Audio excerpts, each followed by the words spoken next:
And you're very welcome along to this week's edition of the Snap American Football On Off the Ball, of course, is brought to you with the Aer Lingus College Football Classic, Navy versus Notre Dame at the Aviva Stadium on August 29th. Check out collegefootballireland.com for game tickets and more. As ever, we've got Ronan and Cian with us. Gents, how are you both doing? Cian, I'll start with you. How are you getting on? I'm doing good. This is a little less weird than watching those TV shows. Have you seen any of the late night shows in America? They're all doing them specially from their couch now, and it's just bizarre. This is the new world, I guess, but it doesn't feel as weird for us because we do it all the time anyway. I heard Jimmy Fallon wasn't even mic'd up last night. The shame. I saw him going for a walk with his wife at one stage or something like that. They're really struggling for content. I listen to a lot of comedy podcasts and a lot of comedians, and I've noticed last week all they're doing now is talking about their journey and their careers, and it's like, if comedians are running out of things to talk about, the rest of us have no shot. I mean, I think surely comedians have plenty of material. The internet is alive with people. How is life in Dundalk, Ronan? All good, Ger. All good. Better Call Saul's keeping me going. Are you starting that off, or are you up to date? We've done 2 seasons. We've done recaps of 2 seasons, and I'm actually just finished season 4 last night. So you're heading into season 5. How far is season 5? Is it nearly finished? Is it finishing this week? Season 5, I think there's a couple of episodes left, and this is the penultimate season. So it's actually going to go longer than Breaking Bad did. But some might argue it surpassed Breaking Bad, Ger. I'm not quite ready to say. To be honest, what this has done is made me want to go back and rewatch Breaking Bad, because I never did that. I always watched it kind of just to see what was happening in the story, and then I think you kind of have to watch something twice to fully understand it. But well, look, we are not that stuff for content, because we actually have loads of stuff to get into. We're going to talk about Justin Jefferson, Kenneth Murray. We're going to talk about top 5 QBs. I wanted to start by talking about Aldon Smith. When I was kind of starting to get properly back into the NFL, Aldon Smith was the best and most interesting player on the 49ers, on a defense that was absolutely sensational. And so I've kind of followed the derailment of his career really closely over the last couple of years. And I always felt like there was like a personal tragedy there for him, where he just couldn't control his drinking and whatever else came with that. And that was the thing that had stopped him being a great athlete. And it cost him literally tens of millions of dollars, because he was such a transcendent talent. But the Cowboys have just signed him on a 1-year, $4 million deal. And usually the NFL writes these players off and doesn't really cast them a second thought. Was it Will Blackman, or was it Justin Blackman, Justin, the wide receiver, Justin at the Jags, who also looked like a transcendent talent who had issues with booze. And you think of Maurice Claret all the way back, who had issues with booze that they couldn't find a way to make it work. And with Josh Gordon, they've learned a little bit better than with Aldon Smith. Now, Aldon Smith obviously was completely crazy at certain times. He was arrested at one point for making a joke about having a bomb in his luggage at an airport. The type of stupid stuff that people, when they're not properly tuned into life, do. But here he is back, and a little bit of me wishes that it was actually with the 49ers that he was playing, because it's such a good story. Cian, what do you make of this? I was going to say that timing of your interest in football spiking again came with Jim Harbaugh's arrival, which isn't a coincidence, I'm guessing. That 49ers team was freakishly good on defense with Justin Smith and Aldon Smith. Aldon Smith was one of those rookies who came in and he was so spectacularly talented, so spectacularly good physically, that he could play as a sub-package player at the time, which meant he was only playing probably 450 to 500 snaps in a season, which is half of what you get. Well, they went to the Super Bowl, so it's probably less than half of what you play. So he was basically a situational rusher, and he was still able to be a hugely impactful player. And then in his second season, he had 19.5 sacks, and he was along the lines of J.J. Watt, Von Miller, one of those types of players. He could dominate any game he wanted to, just take it over completely. And like you say, from that point onwards, just problem after problem, incident after incident. And it's not just drinking, it's drinking and driving a lot of the time. It's been incidents in the house where there's been a weapons charge, a federal weapons charge.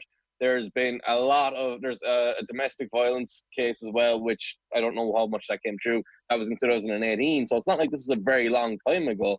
But the comparable for this isn't really in football. It's in UFC with John Jones, where John Jones is so talented, he keeps getting in trouble, but it doesn't matter. It doesn't impact him as much because Aldon Smith's able to, because he's so it doesn't impact John Jones as much because he gets to be the very best in the league or the very best in the UFC, and he's a dominant fighter.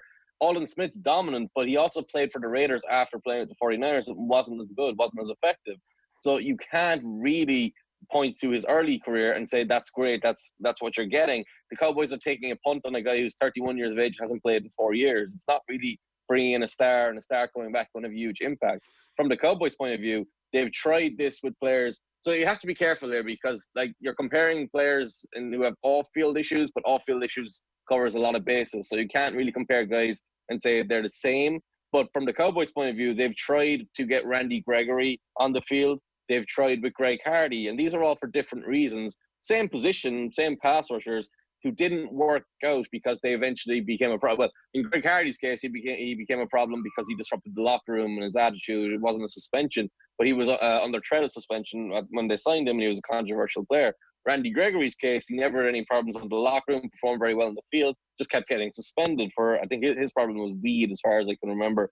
But the Cowboys have tried this before. They've failed many times. I don't think the Cowboys are the best team for this, but Aldon Smith has an opportunity because he's still relatively young to come in and establish his career again. It's just, we tend to talk about him in the framing of at his 49ers in the early years. I don't think that's the right thing to do because he did play after that point and he did drop off after that point. Just before you come in on that, Ronan, I had not realised that there was a domestic violence charge in the middle of all that as well. So obviously I'd tuned out after we ended up on the Raiders. So it's less the happy story than it would be. But I think, so I heard Jay Glazer talk about this around the time of the Super Bowl. One of the things that Glazer does, is he has a charity for former players that reaches out to try and help them. And I do feel like the NFL has a responsibility to people who go off the rails in a way that, these student athletes have in many cases made a lot of money for the organization, which gets them to the NFL, and then the NFL kind of cast them aside after 6 months or 9 months or a year if they're not fit and well and not productive on the field. And so it does feel like there's a need for people to be given an opportunity for a second chance, particularly when it's something as simple as a drink or a drugs addiction. Like, these are fairly straightforward things that happen in the real world, and sports should be looking out for people who have those types of addictions. We should mention, Ger, while we're saying that, we should mention that the CBA has changed a little bit in relation to drug testing.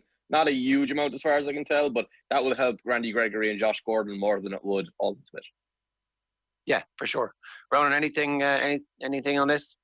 I was just going to say, it is notable that the threshold for tolerance has seemed to change in the last year or two, that like even Antonio Brown, who's arguably objectively the most talented wide receiver in the league, can't find a team for this forthcoming season. So I think in a world where maybe 5 years ago he would have jumped onto one of a dozen teams, I think people are a bit reluctant to take a chance on him, and that seems to be a developing trend, I think. We may as well talk about him. Obviously, he's been training with Lamar Jackson. He's also been training with his cousin, which I think is the link here, essentially. So Hollywood Brown is, I think I'm right in saying, Antonio Brown's cousin. Hollywood has been training with Lamar Jackson. I mean, I'm not sure if it's a quarantine, if they're all obeying all the rules that they're supposed to be, or if this is going to be an issue down the line. But as a Ravens fan, is this something that you would like to see, Ronan? That, you can. He's a man who's had his issues, and this is the last few months, the dying embers of a career that are resurrected to bring the Ravens another Super Bowl. You're like, yeah, okay, come on, give me my Brown jersey. Well, he had game-breaking impact against the Ravens multiple times. Like one notable game where it was like he broke the play in the end zone at the very last dying embers of one of those games, and that won it for the Steelers. So we're used to seeing him beating us, but I don't think I'd be that comfortable. Like, the talent notwithstanding, I just think as much as the Ravens are building a paradigm for a new brand of football, they're building a culture there as well, led by Lamar Jackson. I just think bringing someone like that in with that kind of temperament just knocks things askew, and he's probably more trouble than he's worth at this point in his career. I think the other thing about Antonio Brown is he has been, for better, I have to find the right word here, he has been the same guy he is right now for 10 years. But he's always been worth it, and he was always good enough in the locker room to be on a roster. I think people forget the Steelers did not want to let him go. They did not want to trade him away. He forced his way out of there. And then in Oakland, it went to a further extreme. And then in New England, they wanted to keep him until there was accusations. And I'm not sure if there's a charge there, but there's accusations off the field. And they actually kept him for a week after that. So you have to recognize Antonio Brown isn't out of the league right now because no one wants him. Like, that's been one of these narratives. He's out of the league because he's disrupting locker rooms to the degree that it's not worth it from his talent point of view. The Ravens are the last team in the league that should be looking at that because they don't need him. Like, there are teams in the league who desperately need a wide receiver outside. If you bring Antonio Brown in there, sure, he gets along with his cousin, and Lamar's there, who's a really strong locker room presence by all accounts. But is that really worth the risk? Does John Harbaugh really want to deal with that? I don't think so. It's mad reading that Seth Wickersham piece, the second one, not the original Kraft, Belichick, Brady love triangle, but the one that came out a couple of weeks ago, which basically insinuated that the Brown Patriot saga was the straw that broke the camel's back for Brady, that he was looking around saying, we need this guy, and, you know, putting all the off-field stuff to one side. If you don't keep him, I'm not hanging around. So the fact that Brady's legacy in New England hinged on someone who's unhinged, I found quite bizarre, but, you know, such as life. And he wants the Buccaneers to sign him, but Bruce Arians basically said, no, we don't need him. We don't have the cap space for him. And that's telling, because Bruce Arians was, as far as I remember, the coach, or he was the wide receivers coach, maybe the offensive coordinator at the time, who developed Antonio Brown. And Bruce Arians is famous for developing wide receivers. He's gone through Emmanuel Sanders, Antonio Brown, Antonio Holmes, T.Y. Hilton, all sorts of top tier development receivers who've come from mid-round picks or late-round picks into actual quality starters. So he knows Antonio Brown's skill set and value better than anyone else. And even he said to Brady, look, we can't do this. He also turned Brashad Perryman from a bust into somebody who you could count on down the stretch last year for the last 3 or 4 games after his top 2 wide receivers had been injured. So he clearly knows what he's talking about, but also probably doesn't need the locker room disruption. Is there anybody, I mean, when you're saying the teams do need him, is actually a team like the Ravens not precisely the type of team that should be taking a risk on Antonio Brown? Because there's no risk to their locker room culture, really, because the locker room culture is so well established. You have the quarterback who is clearly the number one presence on the team, and so therefore the boss, and if he says this guy's okay, like the potential downside from the disruption is going to be far more serious somewhere where you don't have a winning culture, you don't have already established a core set of principles to guide everybody. If you put him in, say, if you put him in, say, somewhere like Houston, the Colts, Houston, like where there's new stuff happening. I mean, Houston, maybe you can see why it would work out because they've nothing else, and you'd have traded, you know, I mean, if you were Bill O'Brien, you might be thinking, need to take a little bit of the heat off myself here. So you sign him the week before the season starts, and you put him in the team the first week, and you hope that he hits the ground running. But there's room for that to be derailed. Whereas if you actually are a really strong environment already, then what's the big deal? You know, you've got a troublesome player, you bring him in. If it works. If it doesn't, there's actually, you've enough credit in the bank if you're Harbaugh at this point to go, I could take this risk. It's risk free. I think one of the big things we haven't mentioned here as well is there's a suspension hanging over his head. Apparently he will be suspended or put on an exempt list when he signs with somebody. He hasn't been yet because he doesn't need to be, but he's a free agent because it's an ongoing case, it's an ongoing issue, whatever the awful stuff there is. I don't know the specific details of it, so that's why I'm not trying to speak on it. But the team that kind of fits that bill, actually, for me, and surprising you didn't mention them, is the 49ers, because they just lost Emmanuel Sanders. They're a team that's trying to take a step forward without changing the quarterback, because obviously they have their quarterback in established, and they've lost pieces from their defense. So they're going to have to try and offset that with more offensive explosion. You put Antonio Brown in that offense from a football point of view, it's an incredible fit because Deebo Samuel complements him very well. George Kittle's there as well, and he can run every single route Kyle Shannon asks him to run. But again, it just comes down to these off-field questions and this fit that they want, because the other part of this is Antonio Brown isn't going to sign for $4 million. He's not going to get that Jason Witten, Aldon Smith deal. He wants $20 million or $12 million plus at least, because that's what he got in the Patriots. So I can't see him just going anywhere just to tag onto a roster, despite how desperate he is right now, because I think he was trying to go to the combine and interview with teams, even, which kind of tells you where he's at a little bit. Yeah, okay. Just the point on the 49ers is I don't think that they believe their quarterback is well enough established to take all the crap that would come with Antonio Brown. So if Antonio Brown is sitting there brooding on the sideline, bitching about Jimmy Garoppolo, then suddenly the pressure is actually on Garoppolo, and I think that might be why they would stay Actually, away another from it. great one. If you want to talk about locker rooms and guys who are or quarterbacks who are good enough, the Packers didn't sign anyone except for Devin Funchess, so they desperately need a receiver. Yeah, I mean, that would also make a lot of sense. It was one of the ones I was thinking, how would that work out? Well, you do have a quarterback who has his resting bitch face is strong, and I wonder how that relationship would work out. But if he was to decide that you wanted him, the point about the suspension is a good one. But I mean, I'm sure you could find out exactly what that suspension is going to be by ringing the league's head office and having a conversation with Roger Goodell, saying, how what am I looking at here? Is it 2 games? Is it 3 games? Is it 7 games? What's going to happen?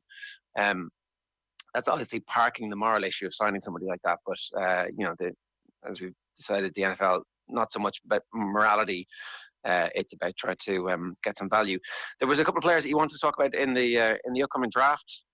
Jacob Fromm, Justin Jefferson, and Kenneth Murray. Where do you want to start here, Cian? Well, let's talk about Justin Jefferson since we're talking wide receivers. He's at that LSU team with Joe Burrow, and he was 2 years ago. He played on the outside and he struggled a little bit. He doesn't really use his upper body. He doesn't really have any physical strength, so he gets a little bit locked down when cornerbacks press him outside the numbers and they can push him towards the sideline. And then last year, during Burrow's big year, Jamar Chase came in and started outside and was incredibly good. He's the superstar in that offense more than Joe Burrow is. And that allowed Jefferson to be more on the inside. And they had another receiver there whose name escapes you right now. But Jefferson is extremely fast, extremely explosive, but he's mostly limited to the slot right now because he's not really refined technically. He's not really a precise route runner. So I think his upside, like he's 6'1", he's got all the measurables, but he doesn't play with that physicality. He doesn't show a physical frame either. He looks skinny. So I think he could be in that Jarvis Landry type of role where he's playing a lot of slot, or Keenan Allen is probably a better comparison because Keenan Allen can stretch the field. He's going to be a receiver who I suspect will drop a little bit compared to his projections because there are other guys in the draft who are just more physically talented and who have more upside. And after DK Metcalf last year, I think everyone's going to want that explosive guy who they think they can coach up even more than they usually do. The coaching up is the thing. So when you're saying somebody isn't a very refined route runner at this point in their career, how easy is it to become a refined route runner at 22, 23, 24? Well, every case is different. Some guys go from having no idea what they're doing. DK Metcalf, who I wrote as a disaster in college because he was a disaster in college, and he goes to the right coaching staff, and apparently he is someone who's just obsessed with getting better, obsessed with learning, obsessed. He's Russell Wilson's best friend, basically, which tells you a lot because Russell Wilson is extremely boring and only wants to focus on getting better all the time, apparently. So DK Metcalf is a perfect example of a receiver who was great. Dorial Green-Beckham came out, went to Tennessee years and years ago. Dorial Green-Beckham is as talented as any wide receiver who's ever come into the league, and he washed out pretty quickly, and the signs of him washing out pretty quickly were there for everyone to see. You could see he got traded to the Eagles. Before he got traded, about 2 weeks before that, I actually called that because it was so obvious the way he was playing. He wasn't fulfilling the offense or what the coaching staff at the time wanted from him, which made the trade obvious because when you've got a guy who's that physically talented, there's always going to be someone who wants him. From Jefferson's point of view, he has to learn how to release from the line, which is a big challenge because releasing from the line, like, it's basically all the highlight videos are guys stutter stepping and doing all these slow movements that makes the defender fall over. But that doesn't actually work in the NFL. In the NFL, you need to be able to do it in one movement and get out and get into your route because the play is going to last 2 or 3 seconds at most, and you have to run downfield and get through your route and be open in time for your quarterback to find you.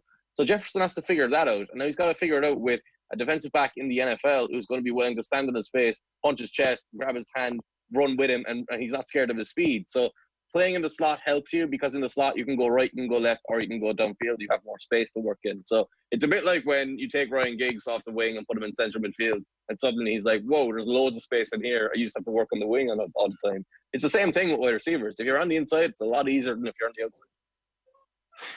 Where's he going to go when you say he's going to fall a little bit? Where, like, to the end of the first round, top of the second round? Is that what we're talking about? That seems to be the projection, yeah. That seems to be the projection. I think if you were talking about the Colts high in the second round, or the Colts are high in the second round.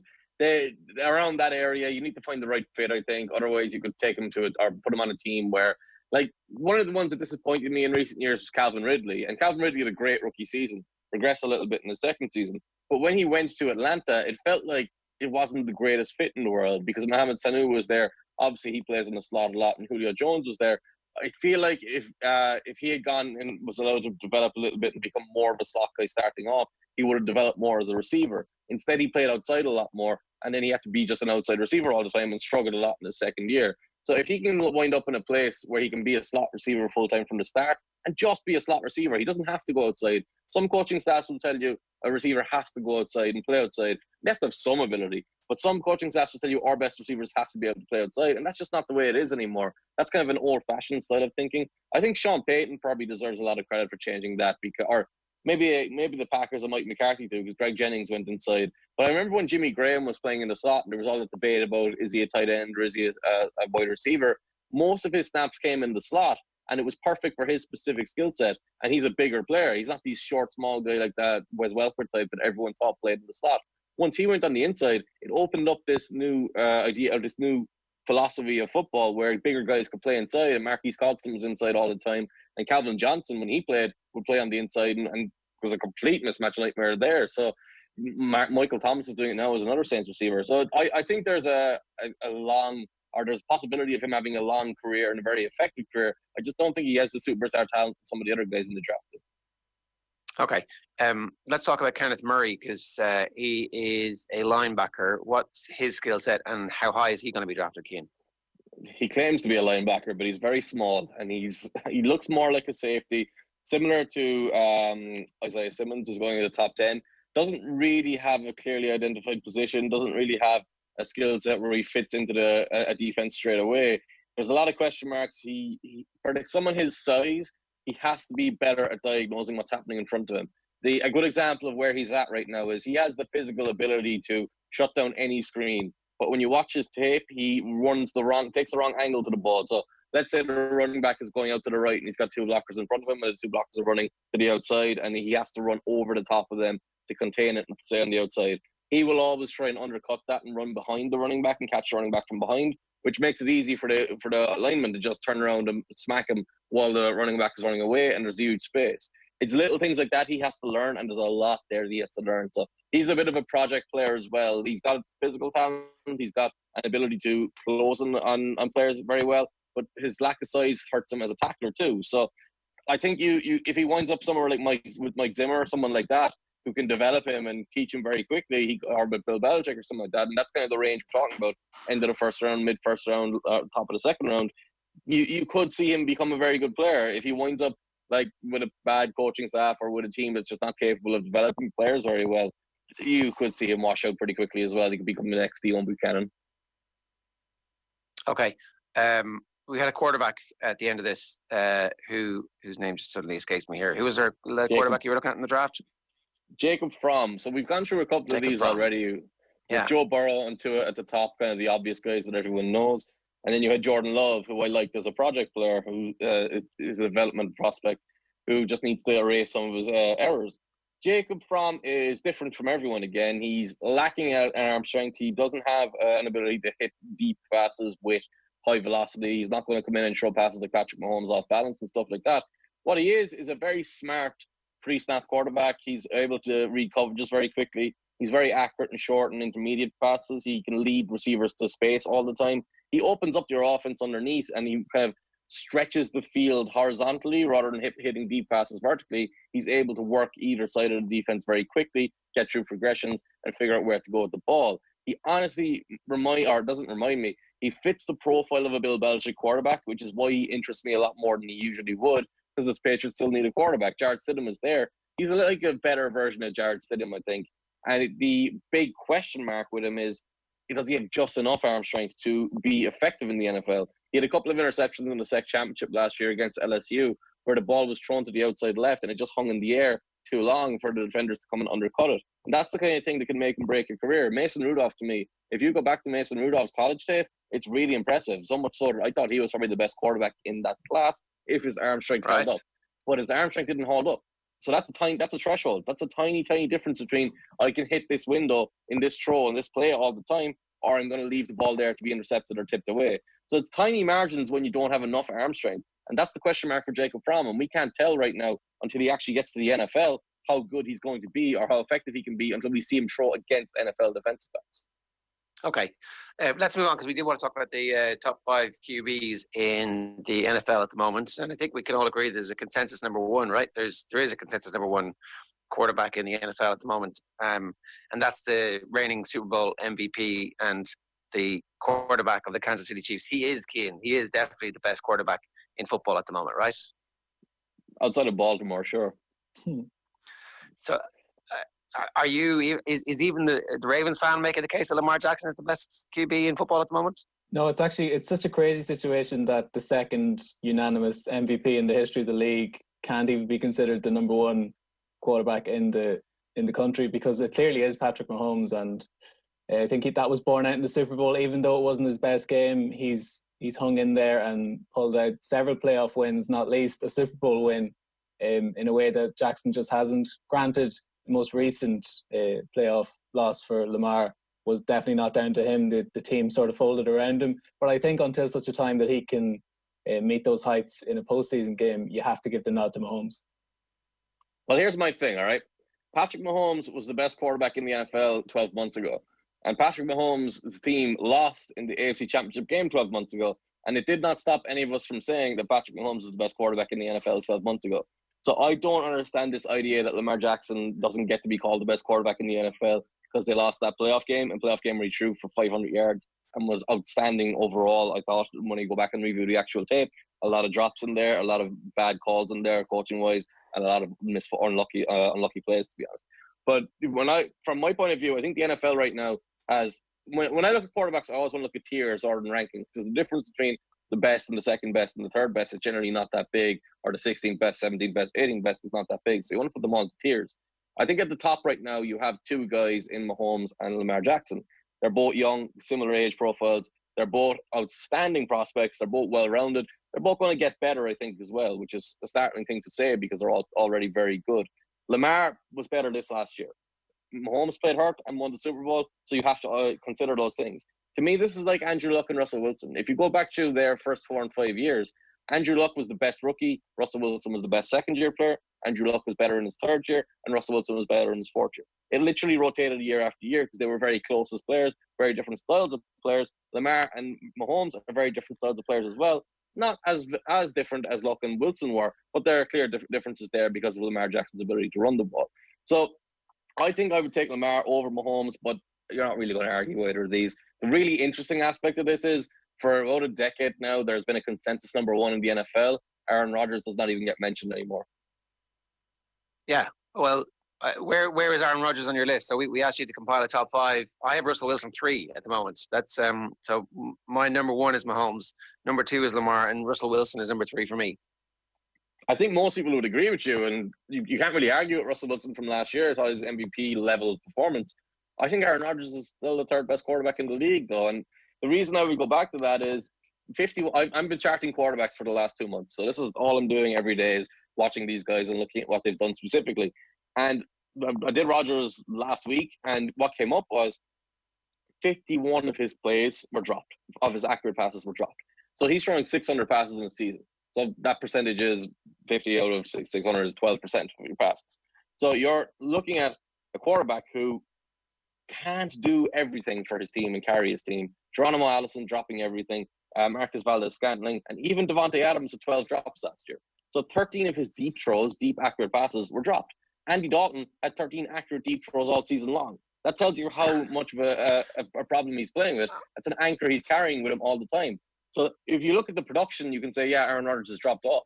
When you go to the actual performance, he's still this superstar player. The problem is you're rotating his wide receivers from Packers, practice squad, free agency, retired. They're not going and playing and excelling everywhere else. They haven't had a good receiving corps since that last Super Bowl that they won. I think it was 2012, when he had Jordy Nelson, Randall Cobb, Greg Jennings, Donald Driver, and ironically, they could go 5 deep. Now they go 1 deep.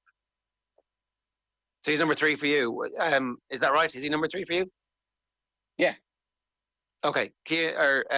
Ronan, who's your number 3? I agree with you, Ger. I have Russell Wilson number 3, and were it not for Lamar going lights out towards the end of last season, he seemed to be nailed on for the MVP. And just in terms of Russell Wilson, his temperament and his skill, it's hard to think of anybody, like when the chips are down, that you'd be more comfortable with in a close game. It always seems like when the game's in the balance in the fourth quarter, he never actually loses the game. He always like runs out of time more than anything. And no, bar that one notable instance with Malcolm Butler, but in the last few seasons, his temperament has gone through the roof.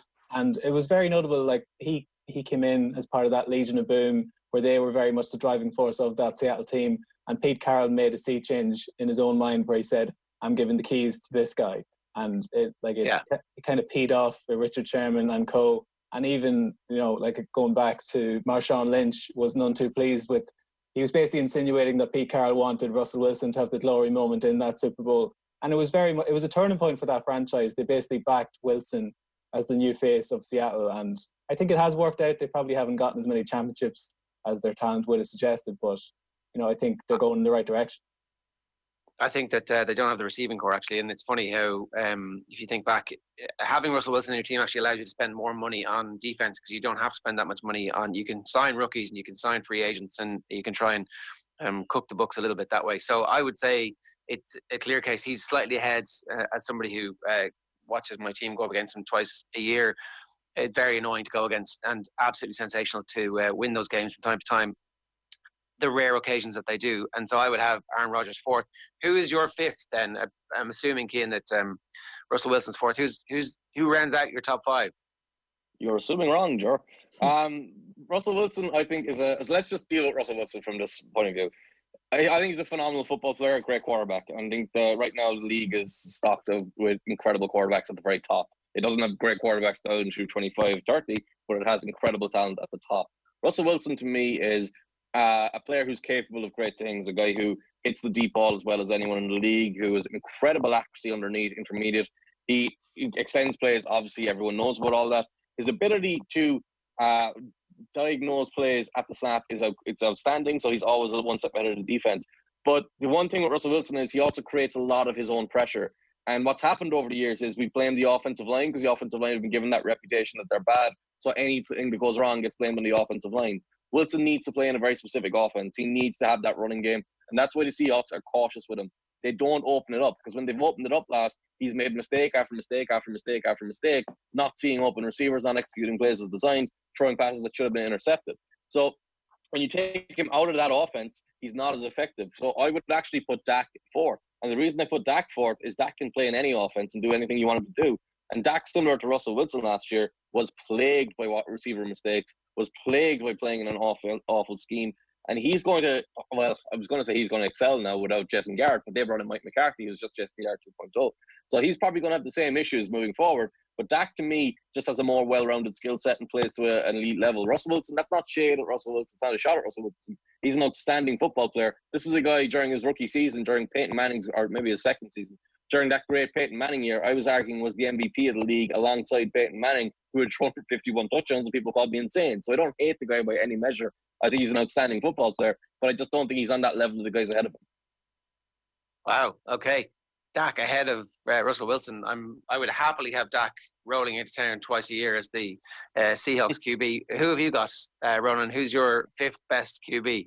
Yeah, I think the top four are nailed on, as we discussed. I would have had Rodgers as number four, and with all the Michael Jordan stuff going on, this all-consuming documentary that's coming up, and it seems sad that quote-unquote generational player that is Aaron Rodgers only has one Super Bowl, and we've probably already seen the best of him. But in terms of number five, I think it's tough. I think this is open to opinion. So Deshaun Watson, I like a lot, but that's just personal preference. I know Cian's not a big fan of him. And then the other one, my bit of a wild card is Carson Wentz, who when he's fully healthy, and I think we saw it towards the end of last season when. No, I'm not a big fan of him. Need I remind you that, like, who was he throwing to? Like, we can get the list of people that he basically plucked off the unemployment line and was thrown to receivers who ultimately got into the playoffs, and were he not knocked out with a concussion, who knows what would have happened. Like when Dak Prescott had Amari Cooper to throw to and Gallup, and they came head-to-head to decide the NFC East, it was Wentz that came out on top in that little duel. So I think Wentz, who has had an MVP caliber year in his time, when fully healthy and with actual decent human beings to throw to, I think he has the talent to deliver. Well, I like that you brought the drops up, though, because I have a number right in front of me. And this is the kind of the difficulty of following the NFL during the season that moves so quickly. Dak Prescott last year threw 596 passes. 51 of them were dropped. Carson Wentz threw 611. 28 of them were dropped. I think people overstate Ooh. the receiver issue there. But the one thing I do want to jump back on is Deshaun Watson. I don't hate Deshaun Watson at all. I don't dislike Deshaun Watson at all, but I do think he's a great example of someone who developed from being really inconsistent mid-tier quarterback to an above-average quarterback to now someone who's a kind of pressing for the top tier. And I just wanted to mention it because he was my next consideration for fifth. Him and Matt Ryan were kind of my top 7 there.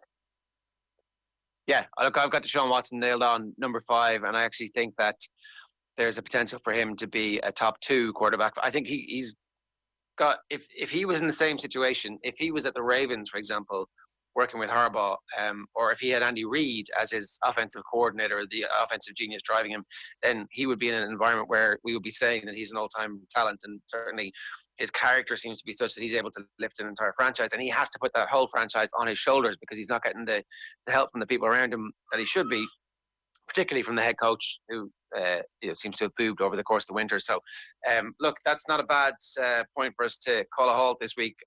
It's a short, sharp show for you this week on The Snap. If anybody wants to get involved in the show, you can just tweet us at Off the Wall, and we'll read your comments out next week. And also we'll look back at the YouTube comments too. I did just want to ask, we didn't do a Classic Game Club this week. We were supposed to try and pick some, so we will put a poll up. I don't know what's on that poll. It's the 2009 Super Bowl is the one, Cian, that you were particularly interested in. Are there others?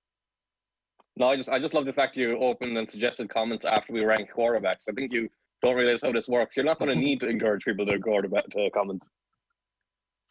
If you want to be a part of our OTB American Football Hub, where you'll get the latest news round, all things gridiron, including the Snap podcast, latest news and reports from the Irish American Football League when it restarts, head over to offtheball.com/club gridiron. We'll stick that poll up in the immediate aftermath of this, and we'll get that going. We'll give everybody some homework for next week. In the meantime, we're hurtling towards the draft, which is going to happen by Zoom, it looks like, at this point. And there's plenty for us to get our teeth stuck into. So thanks, lads. See you next week.